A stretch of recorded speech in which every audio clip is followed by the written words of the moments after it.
Olá, eu sou a Ana e o vídeo de hoje é para vos falar sobre as minhas leituras do mês de agosto, que já passou há algum tempo, já estamos quase no final do mês de setembro, mas só agora é que eu consegui vir aqui falar sobre as minhas leituras. E portanto eu fiz leituras muito boas, leituras que me surpreenderam. Aliás, o primeiro livro que eu vos vou mostrar foi um livro que me surpreendeu muito e portanto eu vou passar a mostrar-vos os livros que li durante o mês de agosto. Então a surpresa do mês, provavelmente a surpresa do ano, é Puros, de Juliana Baggott. É um livro que eu já tinha cá em casa há algum tempo, portanto um daqueles que eu fui buscar para algum projeto, neste caso para o Sci-Fi Challenge, e acabou por funcionar também para o Ler a Diferença, que era sobre deficiências. E neste livro o que nós temos é um mundo pós-apocalíptico, por assim dizer. Houve explosões no planeta e só uma cidade, ou pelo menos que se saiba, só uma cidade é que ficou protegida disso. Portanto tem uma espécie de redoma à volta da cidade e as pessoas que estão dentro dessa redoma, dessa cidade, são os puros, e todas as pessoas que estão fora têm muitas mutações porque no momento das explosões estavam perto de outras coisas e acabaram por ficar fundidas com essas coisas. Seja com coisas de casas, bocados de cimento, animais, há mães que ficaram fundidas às crianças. É um livro bastante estranho no sentido em que, para começar, eu acho que nunca li nada deste género, e depois porque às vezes o tipo de fusões que nos estão a ser apresentadas são um bocadinho, deixam-nos um bocadinho indispostos. É uma história que achei muito interessante, estou muito curiosa para ler o Fusão, que é o segundo livro. O terceiro não chegou a ser publicado em português, no entanto, de certeza que eu vou continuar a ler esta coleção. Se eu gostar do segundo, vou ler o terceiro. E lá está, é uma história muito interessante e que eu quero muito ver como é que se vai desenrolar daqui para a frente. É uma história que muitas vezes se torna violenta, é uma história muito violenta, portanto deixo já aqui um aviso que quem for para esta história vai encontrar uma história com alguma violência, com algumas coisas que nos vão deixar um bocadinho com o estômago revoltado e portanto está aqui uma sugestão. Depois tenho aqui um livro que me foi enviado pela saída de emergência, que é A Livraria dos Finais Felizes, da Jenny Colgan. Nada a ver com A Livraria dos Finais Felizes, de Catherine Bivaldi. Apesar de a ideia ser remotamente semelhante, a verdade é que a forma como está desenvolvido não tem absolutamente nada a ver. E eu gostei muito de conhecer aqui a Nina. A Nina trabalhava numa biblioteca e essa biblioteca vai fechar. E portanto ela encontra-se aqui numa espécie de encruzilhada em que ela tem de decidir o que é que vai fazer a seguir, porque há a opção de ela concorrer a um lugar para o centro de... como é que se chama? Para uma espécie de centro de informação, mas vai ser mais automatizado, mais relacionado com a informática, e ela não está a gostar muito da ideia e portanto ela subitamente apaixona-se por uma carrinha e decide ir à Escócia para ver essa carrinha, porque o sonho dela é ter uma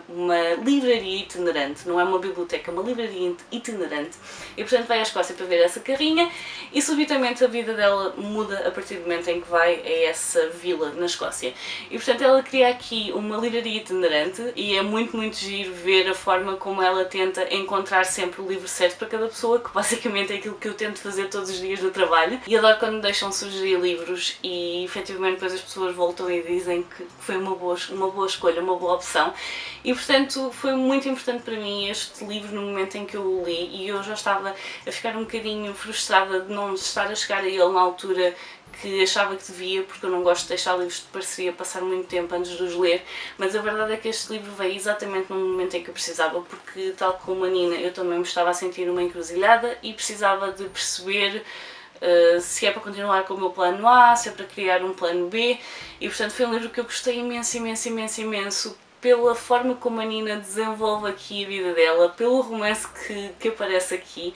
mas há algumas coisas que este livro depois deixa aqui um bocadinho no ar, que fez com que eu não lhe desse as 5 estrelas. Portanto, eu gostei muito. Houve aqui pequenas coisas que eu acho que a autora pôs, mas depois não continuou e que ficam assim um bocadinho dispersas, mas a história é muito boa. Ainda para o projeto da Queimeleira de ler sobre deficiências, eu li o Out of My Mind, que em português está traduzido para Fora de Mim, da Shannon M. Draper, e foi um livro que eu gostei muito, um livro muito interessante e que eu eventualmente devo comprar em português, que é a história de uma menina que tem paralisia cerebral. E como ela tem paralisia cerebral, há certas coisas que ela não consegue fazer, e uma delas é comunicar verbalmente com as pessoas que estão à volta dela. E portanto, chega ali um momento em que ela descobre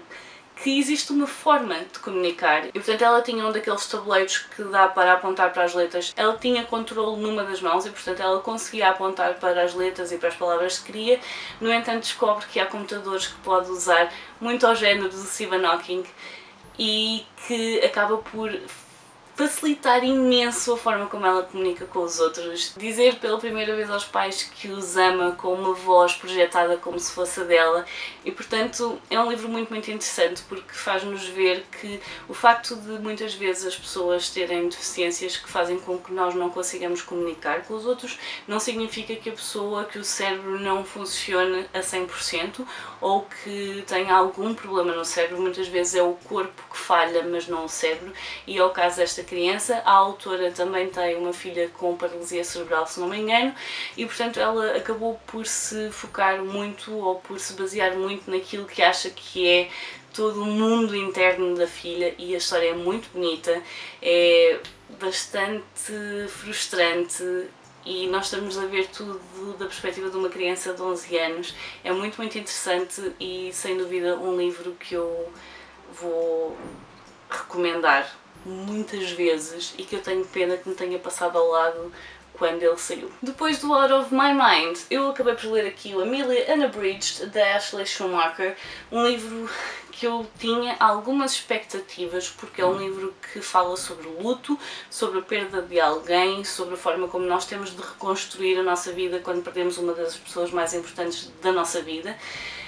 e que ficou um bocado aquém, não na forma como explora o luto, se bem que também na forma como explora o luto, mas porque as personagens eu não as senti bem construídas. As personagens deviam ter cerca de 17, 18 anos, há alturas em que parece que têm 15, há alturas em que falam como se já estivessem na casa dos 20, isto é tudo muito confuso, há aqui muitas coisas que acontecem de forma muito rápida,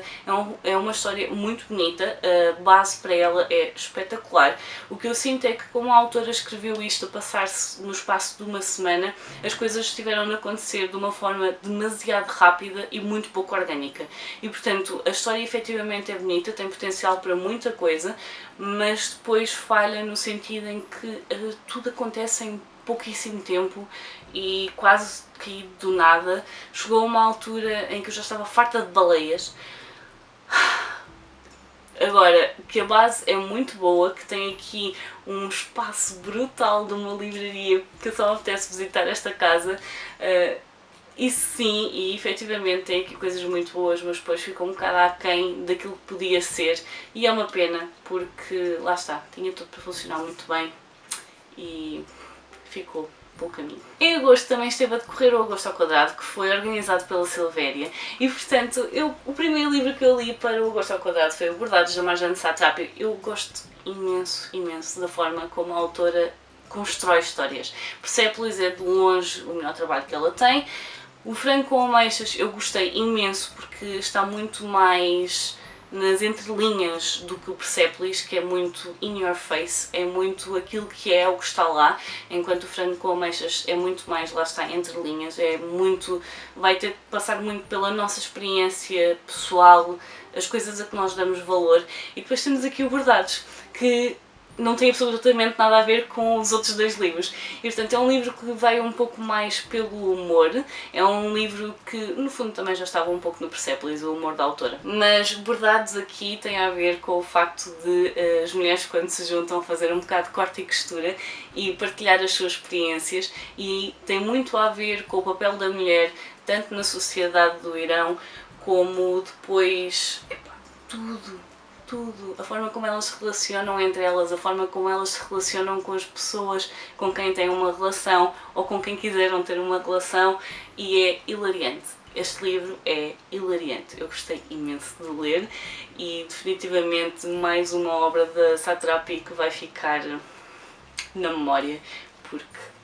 isto é tão bom. Depois, finalmente, depois de 1 mês e meio a ler este livro aos bocadinhos, em que eu ia lendo 10 páginas de cada vez, em que eu marquei o livro todo de uma ponta à outra, em que eu ia partilhando frases e parágrafos deste livro nos Insta Stories, portanto se alguém quiser ver, eu agora não tenho certeza se deixei nos destaques,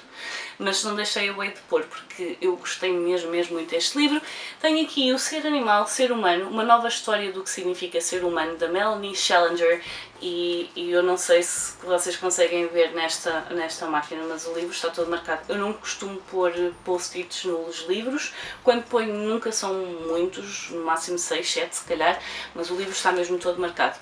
É um livro que faz um apanhado de tudo o que tem a ver com a nossa biologia, a forma como nós vemos a nossa posição no planeta, a forma como nós biologicamente nos fomos desenvolvendo e evoluindo, e depois acaba por passar da biologia para questões mais sociais, mais a nível de antropologia, de política, económico, a forma como nós nos relacionamos, a nível de psicologia, de que forma a nossa psique se desenvolveu,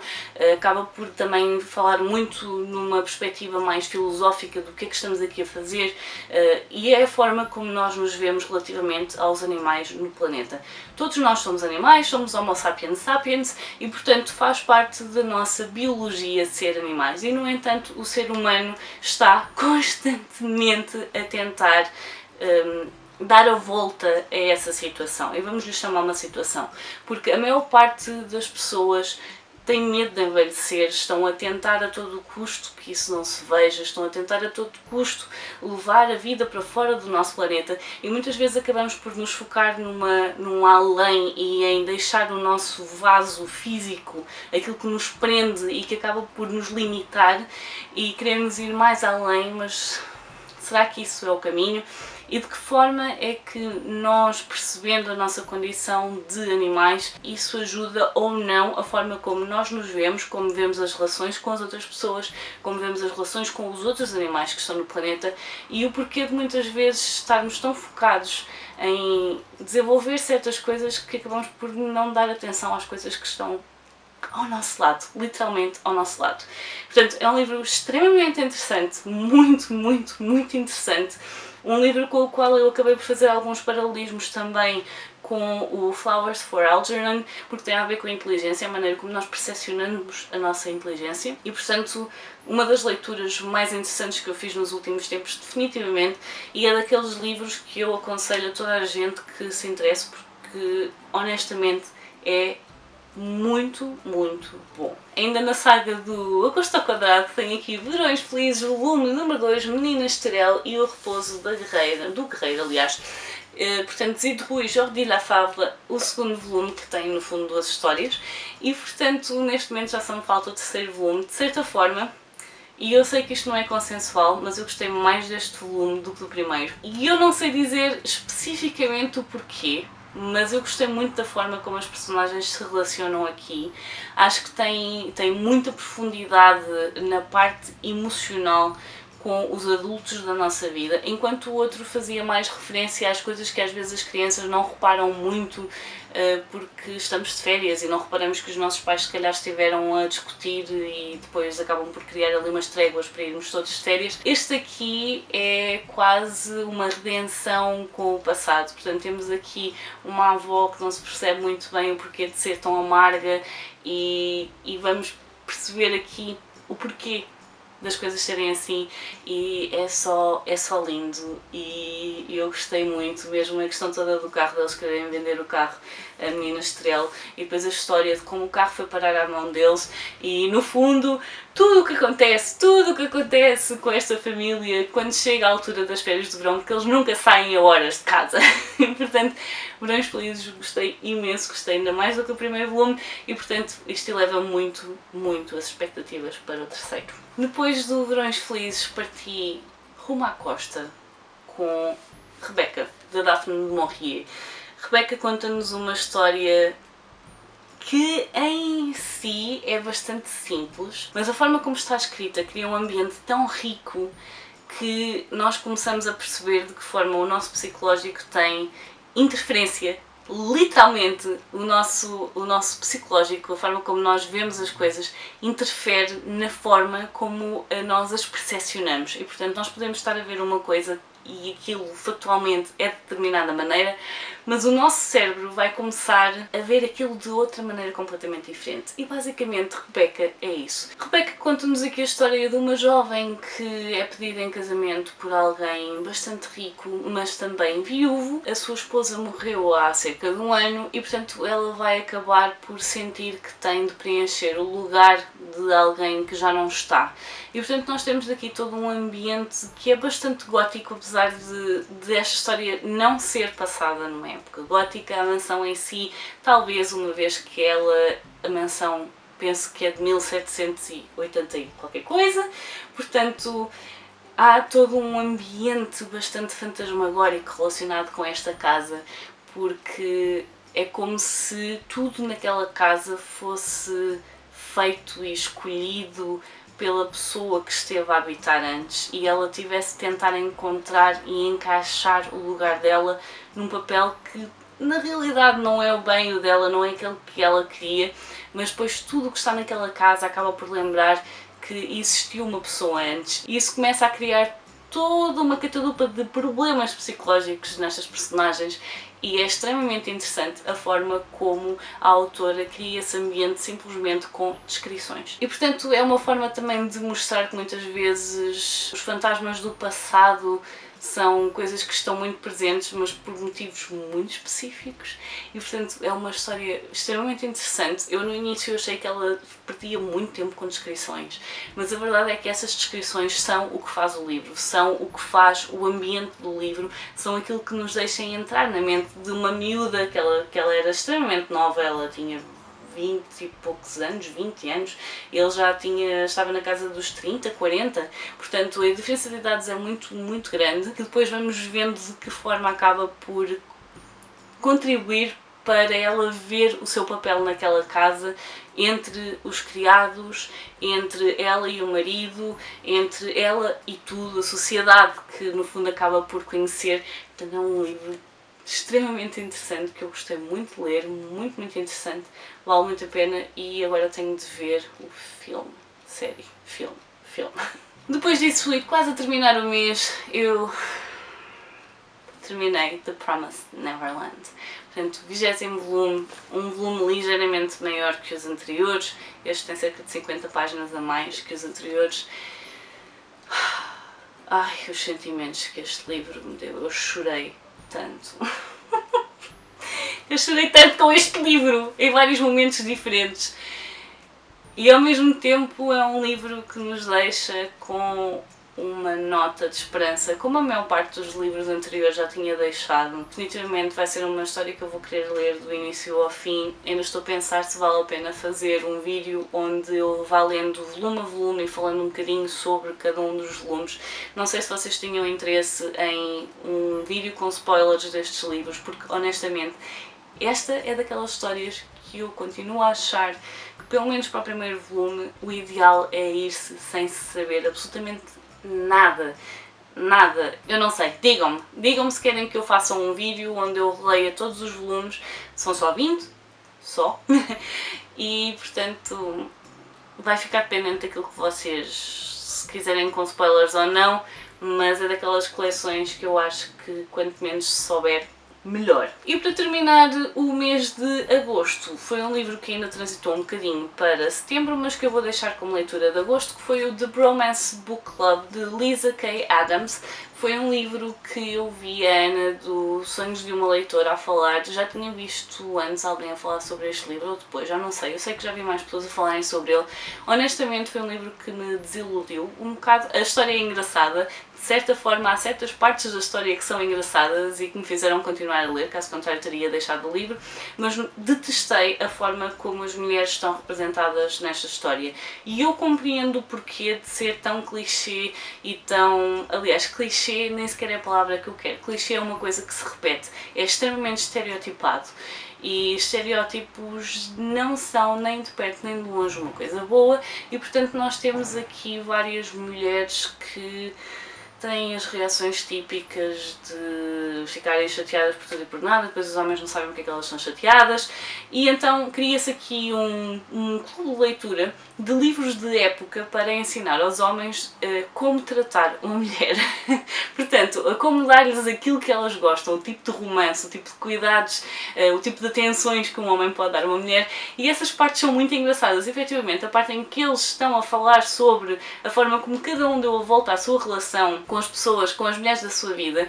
por causa dos livros, é engraçado, mas depois tudo o que envolve as mulheres fica tão aquém. E se eu acabei por até gostar do livro é porque no fim existe uma aprendizagem. Efetivamente,